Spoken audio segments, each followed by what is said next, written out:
The moment I entered the courtroom, the air felt heavier than I remembered. My heart thudded in my chest, not from fear but from a deep mix of anger and exhaustion. I had spent months preparing for this day, gathering every piece of evidence, every document, every message that would finally show the truth. Across the room, I saw her, my ex-wife, Layla, sitting beside her new husband, Armin. The instant our eyes met, she quietly laughed, a sharp, cold sound that only I seemed to hear. Armin's hands trembled slightly, his eyes avoiding mine. It wasn't just a divorce case this time. It was about custody, and about lies that had torn my life apart. Layla had taken everything from me, my home, my peace, and worst of all, my son. For months she had convinced everyone, even the court, that I was unstable and unfit to raise him. But today, I wasn't the same broken man she had left behind. Today, I was ready to fight. As I walked toward my seat, I could feel every stare in the courtroom burning into my back. My lawyer, Mr. Rahman, whispered to me, "Stay calm. We'll win this with proof, not anger." I nodded, keeping my eyes fixed on Layla.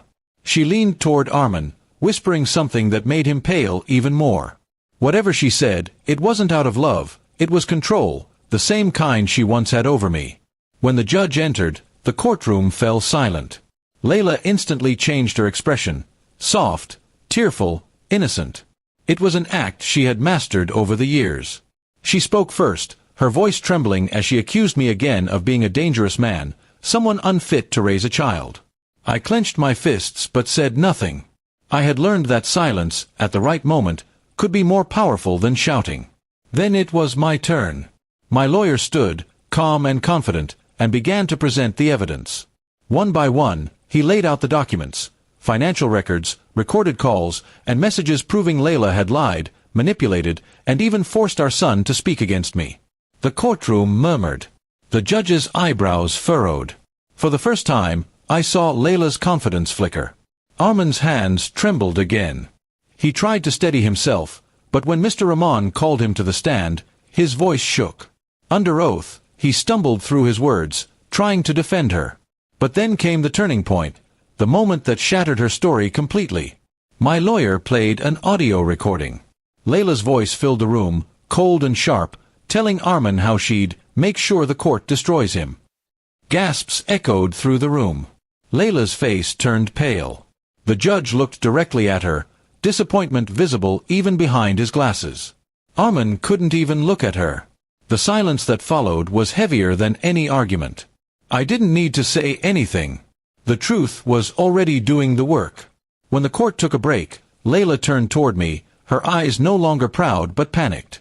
"You think this changes anything?" she hissed under her breath. I didn't reply. I simply looked at her and said quietly, "It changes everything." Armin stood a few steps away, staring at the floor, realizing perhaps for the first time that he'd married someone capable of destroying anyone who stood in her way. After the recess, the judge announced his decision. The custody was to be shared, but with me as the primary guardian. He stated clearly that Layla's actions had shown manipulation and dishonesty that could harm the child's emotional well-being. For the first time in years, I felt my knees go weak, not from defeat, but from relief. Layla broke down, sobbing into her hands. Armin tried to comfort her, but she pushed him away. The irony wasn't lost on me. She had laughed when I entered the courtroom, but now it was her turn to tremble. Justice, though late, had arrived. Outside the courtroom, I found my son waiting with my sister. When he saw me, his eyes lit up, and he ran into my arms. That single moment made every sleepless night, every painful hearing, worth it. I promised him quietly, "It's over now. We're going home." As I looked back one last time, I saw Layla standing alone near the courtroom door. Armin had walked away, leaving her to face the mess she had created. Her quiet laugh from earlier echoed in my mind, but now it carried no power. It was just the sound of someone realizing they had lost everything they tried to control. I stepped out into the sunlight, breathing in the free air. The weight on my shoulders had finally lifted. The courtroom, once a place of fear and humiliation for me, had become the place where the truth stood tall. I didn't need revenge. I had justice, and that was enough. In the end, I learned something powerful that day. Silence, patience, and truth can cut deeper than any anger. And sometimes, the sweetest victory comes not from shouting back, but from simply walking away with your head held high, leaving those who wronged you to face the silence they once mocked.